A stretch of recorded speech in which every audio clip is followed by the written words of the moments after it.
নমস্কার, আমি নবায়ন ভট্টাচার্য।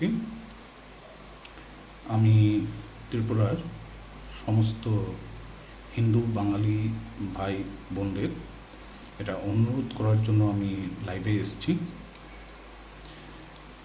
উত্তর পূর্বাঞ্চলে আমাদের বাঙালিদের সাথে ঘটে যাওয়া অনেক ইতিহাস রয়েছে, দুঃখজনক ইতিহাস রয়েছে।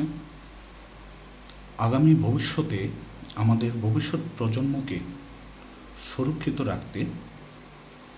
রাখার উদ্দেশ্যে আজকে আমার এই ভিডিওটি বা আমার আজকে এই লাইভে আসা।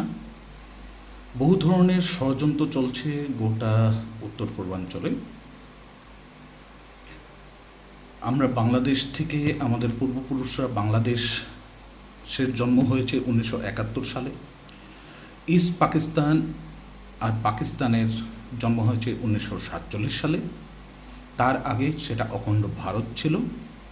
আমরা কোনো বিদেশ থেকে আসিনি, আমরা অখণ্ড ভারতেরই অঙ্গ ছিলাম, অঙ্গ আছি।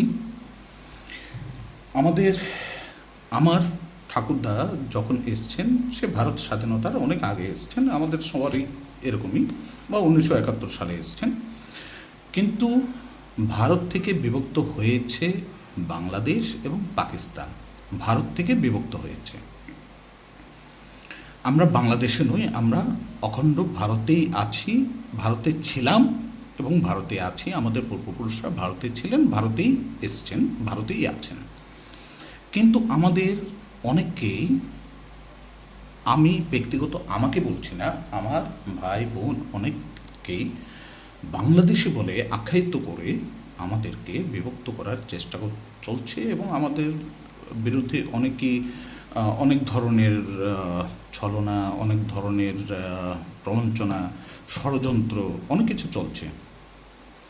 আমাদের একটা জিনিস বুঝতে হবে যে আমাদের একত্রিত হতে হবে এবং আমাদের একে অপরের প্রতি হিংসা, বিদ্বেষ, রাগ, দুঃখ, অভিমান সমস্ত কিছু ছেড়ে আমাদের একত্রিত হতে হবে, ইউনাইটেড হতে হবে। এটাই আমার মূল বক্তব্য। কে কার কী করেছে না করেছে সেগুলো সব ভুলে যান। আমাদের বাঙালিদের একটাই সমস্যা হচ্ছে, আমরা ইউনাইটেড হতে পারছি না বলে আমাদের ভাবতে হচ্ছে কখনো এখান থেকে, কখনো বাংলাদেশ থেকে, কখনো বিভিন্ন জায়গা থেকে আমাদের পলায়ন করতে হচ্ছে। আমাদের ভবিষ্যৎ প্রজন্ম কোথায় যাবে? আমরা আমাদের পৃথিবীর সমস্ত কীট পতঙ্গ, গাছপালার সমস্ত কিছু তার ভবিষ্যৎ প্রজন্মের জন্য যুদ্ধ করে যাচ্ছে। আমরা একটাই অনুরোধ, ইউনাইটেড হন, ইউনাইটেড হন, ইউনাইটেড হন।